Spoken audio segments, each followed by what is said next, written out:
My name is Matt Bostic. I'm the Vice President of Lifehouse, Alabama, and I'm sitting here today with the CEO of Lifehouse University, Pastor Mark Stermer.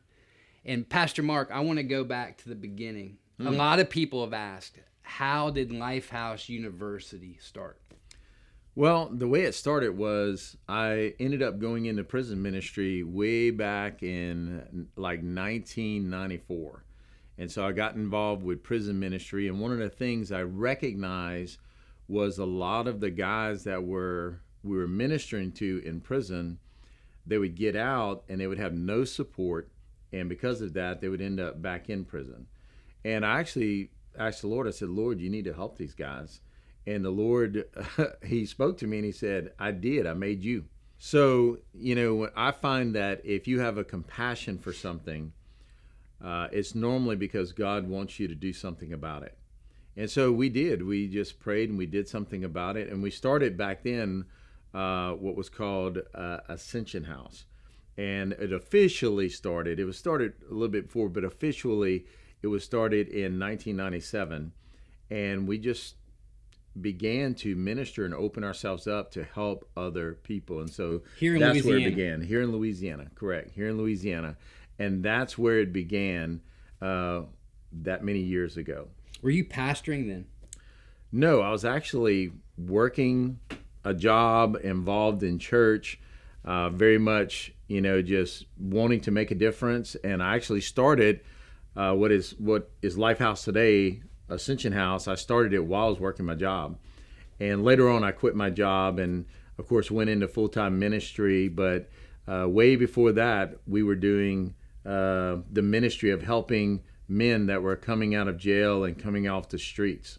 So the same thing that we're doing today, back in 1997, you had a heart for men that needed a second chance in life, maybe coming out of jail, had addiction, all those things. Back then, God put it on your heart, hey, you need to begin to help these men and women. It was literally the first place I learned how to preach was in the prisons. And so I've never left this ministry. I started here, and I'm still here, and I'll stay here, hopefully, to the day that I go and be with the Lord. So you start the Ascension House, and then you come on staff at a church. Yes. And so now you're doing pastoral work, and you started the Ascension House. When did you see the Ascension House begin to grow, and you realize this could be something bigger? Well, it was all about helping the guys that were in there. Actually, the first years were very difficult because, we had to establish this, develop it, and I can tell you a lot of things not to do because we tried them and they didn't work. But actually about 8 years into it, I really thought I was going to set it down and we're going to stop doing it. But right at the point where I was almost giving up, if you will, because you're going to get, you're dealing with a lot of different things when you're dealing with people that are coming from jail off the streets and homeless. And I thought we were going to give it up. And when I tried to, the Lord actually just breathed on it and just made it continue to move forward and expand. And it just, from that point, it just kept expanding until what it is today, which is Lifehouse University in 2 states and 6 major locations. And so, yeah. You said challenging, and I know you've said many times that as being pastor, and you have several campuses that you pastor, but you look at Lifehouse sometimes and you use the word the special forces of ministry. Explain a little bit about that. Well, first of all, I was in Force Recon in the United States Marine Corps, and so I know a little bit about, operating in a special capacity where you have a special mission. And in the body of Christ, it's no different. I mean, David had his mighty men, and then he had the army. And so this is a ministry where you have to be called, and you have to realize this is war. I mean, we really are in war. It is life and death, and you know that. I mean, we're dealing with life and death every single week where, I mean, you're going to deal with people who are OD, and you're going to, have to do funerals. You're going to also see rescues that are going to take place. And so that's why I call it that, because you have to be called to this ministry to do this ministry. However, everyone can support this ministry. But when you are on the front line and you with these guys and girls, because now we have men and women, and you're with them every day, which our directors and our house managers and our coaches are working with them and living with them. I mean, really is something you have to be called to. The challenges of living with them night and day, getting them to and from work, seeing the level of shame they bring in, whether it's from the streets or prison or jail. It's a different atmosphere than your pastoring work, right? Yeah, I mean, pastoring would probably be just as hard if they all went home with me. Right, yeah. I did. If we preached and they all went home with me and we had to see everything, it'd probably be just as difficult. But the men and women, they come home with us. I mean, I joke about it. I said, it's like having a milk farm. It never stops. It's 7 days a week. It's 3 meals a day. Yeah.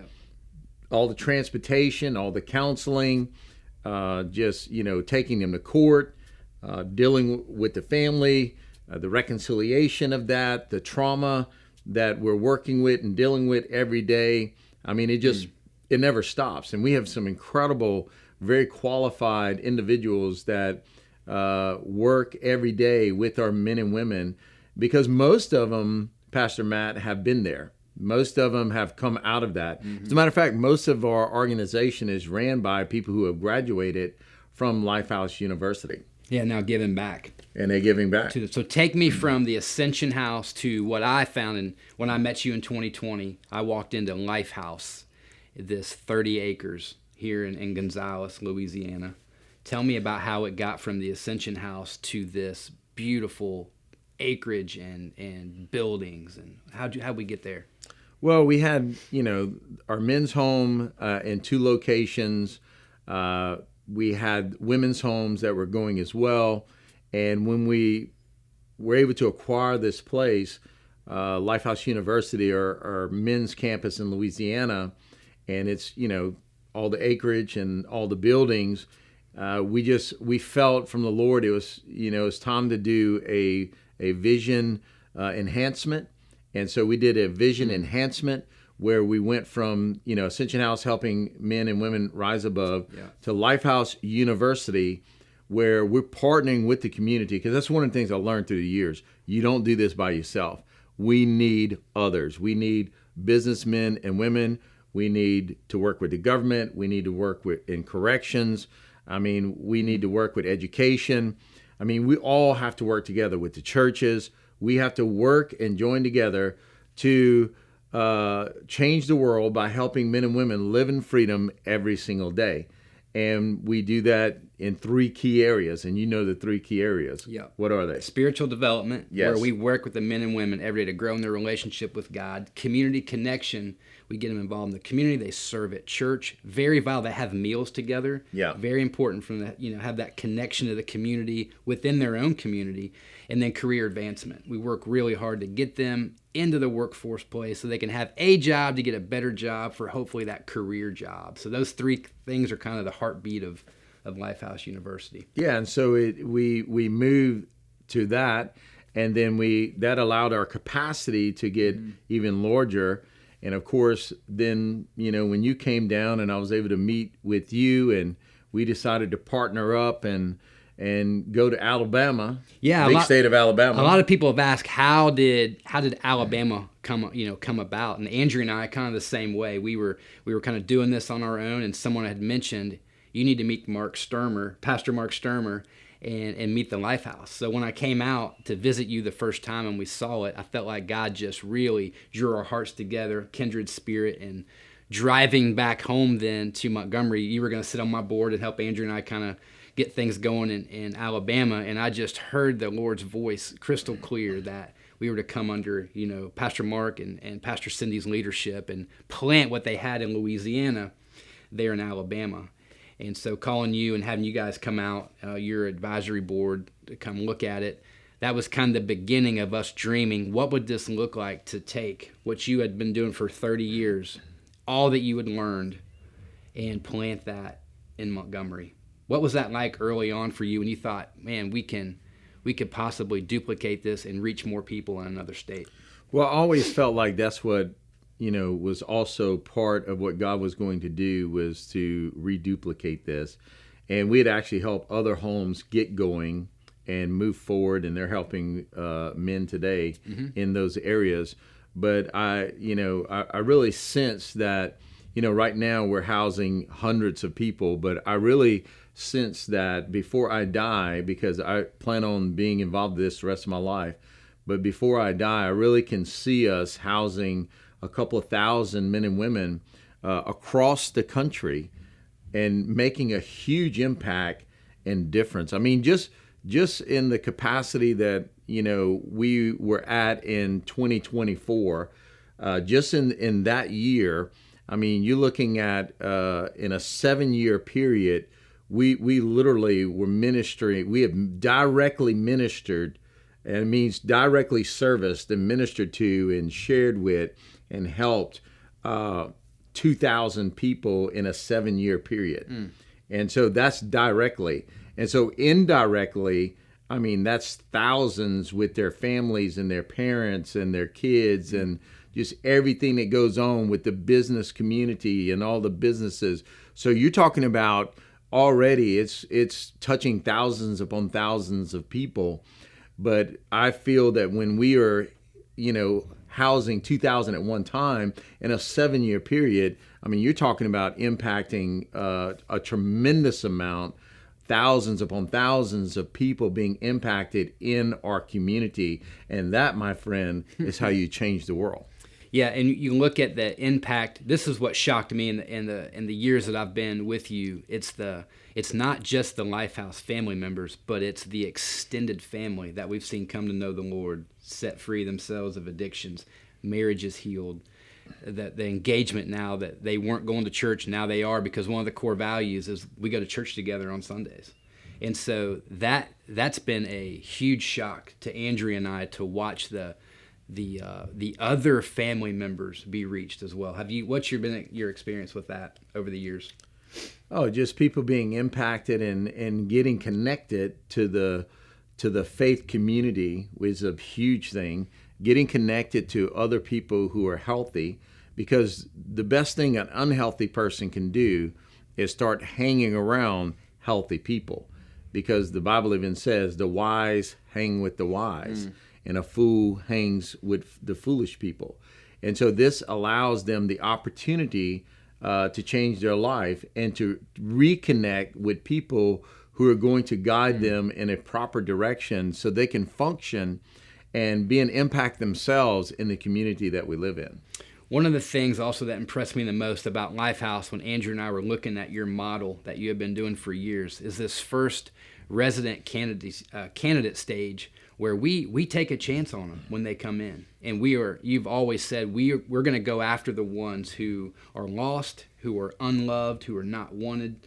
And when they first come in, that's a tremendous investment to get them in, get them clothed, get them fed, get them discipled, get them to class before they even step on the job field. That's a tremendous amount of responsibility and honestly financial responsibility that you've entrusted to God. Tell me about that, how that came about, and how you feel about really taking care of those who first come into the program. Well, most programs out there like this, there's a certain amount of money you have to come up with to be able to go to that program. And that honestly, and what other people do, I mean, they're called to do, but honestly, when you're looking at someone on the street, someone coming out of jail that doesn't have anything, well, they can't, that's not going to be an opportunity for them. And so we wanted to allow anyone to have that opportunity. And that's why we need people giving. That's why we need people supporting what we do, because if we wouldn't have the support, we wouldn't be able to give them that opportunity. But we take the first 2 weeks to let them figure out if they're going to be a part of this family or not. And that's why we call it, a resident candidate. We actually tell them, you have to prove to us that you want to be here. Yep. And after 2 weeks, if they've not proven that they want to be with us, then they don't get to be a resident and start all the different levels that we have at the Lifehouse University. And so, and yes, that's sometimes that's a cost. But here's the thing. When you invest in a human being, you're not wasting anything. And that's what we're doing. Even the ones that do not end up staying with us, we've invested in them. We've given them something precious, the gospel of the Lord Jesus Christ. We've shown them something amazing, God's love. And that's really what we're called to do. Yeah, because when they get here, within the first 24 hours, they're getting the gospel. They're getting prayed over by our campus director as we're interviewing them, and they're getting Jesus from day one. And those who graduate that resident candidate phase, then we start to look to put them, in the job field. And that brings me to the community connection part. It's so important, not only for them to go to a job, but go to a job where we've got a relationship with that business owner. And tell me how that came about in your thinking with the staffing portion and how important that is in the life of the family member at Lifehouse. Well, there's a lot of businesses out there that say they want to make an impact in the community. They want to help with, men and women who need to be productive members in society. But a lot of businesses just don't know how to engage. Well, this is one way they can engage. And we need business partners who understand that what they're dealing with and what we're dealing with, and who can accommodate and who can say, hey, I'm gonna let this guy come in or this girl come in and realize that I'm gonna give them an opportunity. And that opportunity may not work out, but at least I made at least a effort to give them a chance. But here's the fact of the matter. There are people that just come to get hard on the businesses that don't work out. I would say the percentage rate is higher for us with the guy or girl working out than someone just off the street coming in working out. But I would, the businesses, that's why we have to partner with the business community, because we can't do it without them. It has to be a formula that works, because you can't do this. You have to pay the bills as well. And you have to teach our men and women that, hey, you can work and you can have a job so you can take care of yourself, and then you can take care of your family, and you can take care of the community and of the kingdom of God. Yep, because Lifehouse wants to be a tremendous asset to that business. We take them to and from work. Yeah. We're obviously drug testing them, and then, if we know where they slept. We know where they slept, and if they have a bad day at work, we've got a coach in place that is able to walk them through their hard day so that they don't have to go back to old behavior just because something didn't work out at work that particular day. We had a conversation not too long ago with a business that called us and thanked us for that buffering level of having a coach in place over that family member who was working there. And it's been a tremendous blessing to their corporation because it's kind of changing the spiritual environment at this company. Tell me about how that coach is put in place there and why we do that, having a coach over a family member and the importance of that at Lifehouse. Well, we coach them in many ways. We coach them in the job development side, and we have a business development team. And man, we're always helping, counseling, encouraging. And then we have house managers that are over different houses, whether it's the women's or men's homes. And we have also within that coaches that are men and women who work just like everyone else, but they come home, they help the manager to be able to encourage and help one of our family members to mature so that they can do better in their job, in their life. And it's essential. I mean, we have a lot of individuals that are working with and encouraging, helping, ministering to our family members, whether it's job coaching, whether it's personal counseling, whether it's going to the courts and representing them before the court system. We have really a one-stop shop operation when it comes to helping someone, be it a man or a woman. Yeah, the staffing portion of Lifehouse has been so beneficial for the family member who goes to work, for the business owner, because it all kind of ties back to also the judges in the court system, because they look at Lifehouse and they're like, wow, they have a job. And not only they have a job, Lifehouse has a relationship with that job. And a lot of times the judges know, hey, their court fines are going to get paid because we manage their money. Talk a little bit about why Lifehouse from day one has a Lifehouse checking account where we can help monitor and measure the financial responsibility in their life? Yeah, I mean, that's just part of life where they have to learn that things cost money and you can't just live off the system, that you need to learn how to pay your own bills. And they're learning that by getting a Lifehouse checking account, and we monitor that to help them make, good decisions. But also, we don't stop there. We do a lot of educational components where we have training centers, and they're taking college courses, and they're, taking workforce development training, where when they come to Lifehouse, after a year at Lifehouse, man, they have a resume that is pretty impressive of all the classes and all the things that they've completed. That's going to help them continue to be successful when they leave there.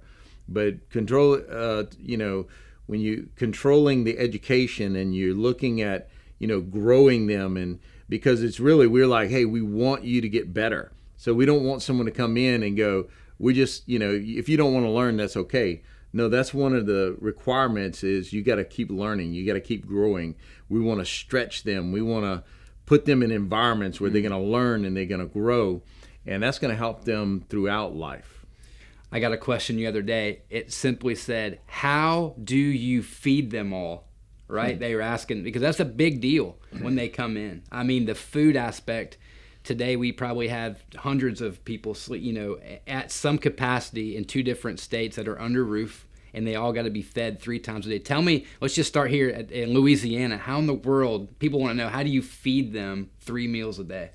Well, how do you eat an elephant? 1 bite at a time. And so... It's true.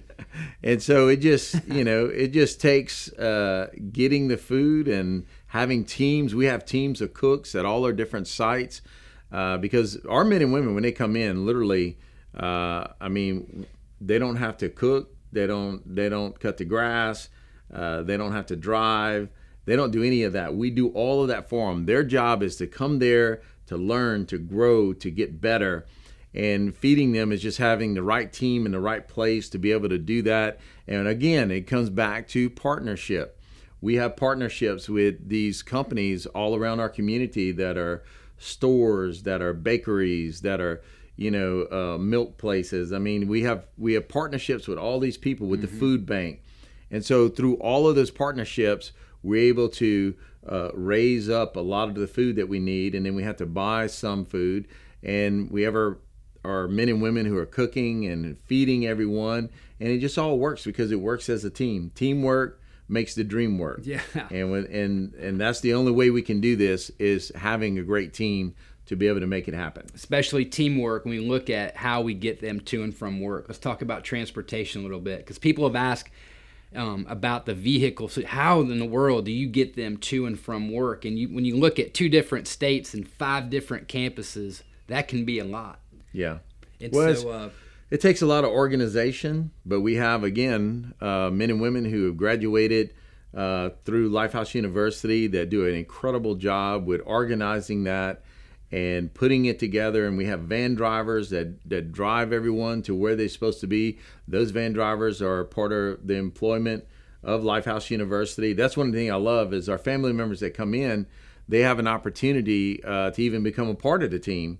So that they're in maintenance, or they're in transportation, they're in food services, or they're in the programmatic side, and we're able to hire some of them that help serve everyone else. And so, but the transportation is a mammoth of a task, and one of the things we always need is vehicles. Yep. And so if anyone has nice 15-passenger vans that they would like to get to us, or Suburbans, bring it on. Man, we make a wonderful place for you to be able to donate these vehicles, and we will put them to good use. You know what? You can actually change lives by giving us a vehicle, and that vehicle is going to get them to court. That vehicle is going to get them to see their family. That vehicle is going to get them back and forth to work, and it's going to make a huge impact. It's going to give them respect in themselves, and it's going to help us be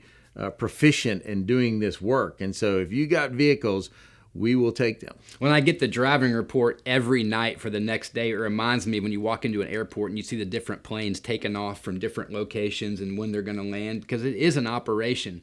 We've got directors and managers mapping out the driving schedule. And so it's a big deal to have that, to make sure that those vehicles are properly maintained, and we have a system in place for that. Every Wednesday and Sunday, these guys are checking the oil and checking the tires. And so the operational side of that, and I say all that to show the level of care to take a family member from coming off the streets or jail or just needing that second chance in life to getting into a program where your food's taken care of, you're getting driven to and from work, you've got a coach at night, you got a chance to get educational classes in the evenings, you get a chance to go and serve at the local church on Sundays. We have activities for them on Saturdays. So the totality of the program from 30,000 feet up, you see it takes many hands to take someone from the resident candidate stage to the graduation. Over the years, is there a story that pops up in your mind of someone that is a second chance and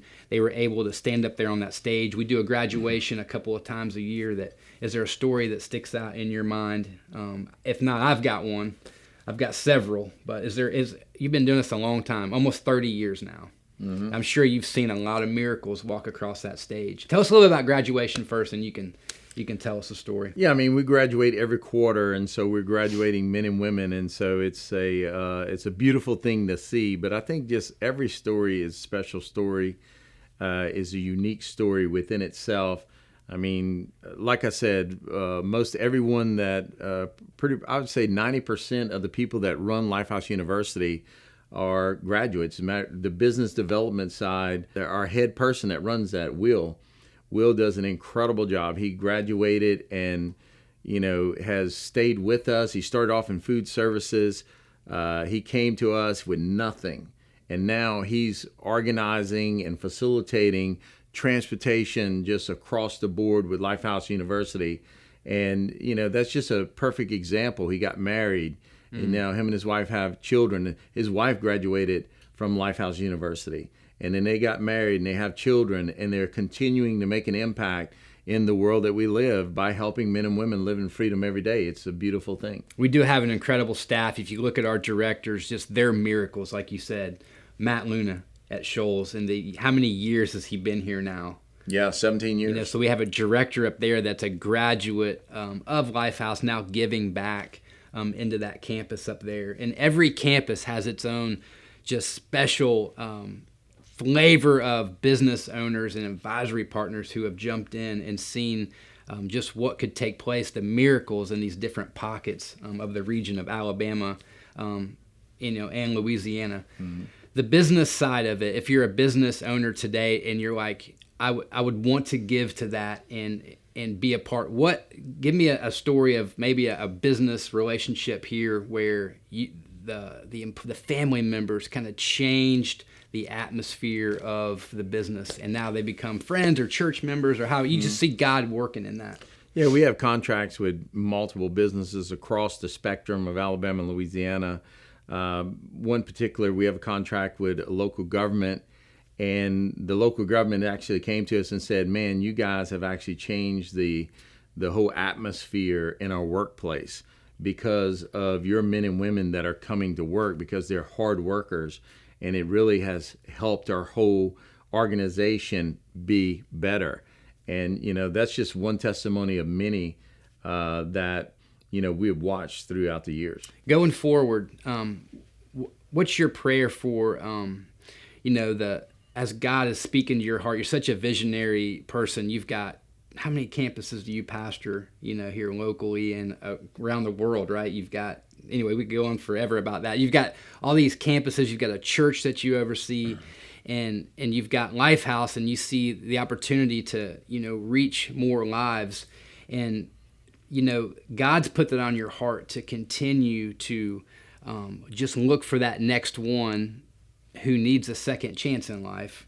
And you live by that principle of the 5 R's. Tell me real quick about this passion that you have to teach these men and women, like the 5 R's in your spiritual disciplines. Like, God's giving you this vision to take it into just all parts of the world, to teach these specific things to help them. And one of the things when they first come in, tell them a little bit about the 5 R's and the kind of the spiritual disciplines of what we teach them from day one?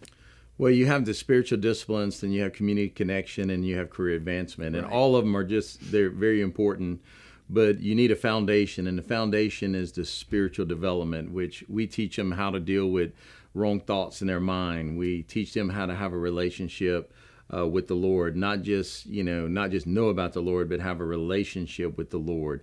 And but it's teaching them a lot of the just basics that they did not get growing up, or it didn't stick when they were growing up. And so when they're coming to us, we're teaching them these things so that they can move forward.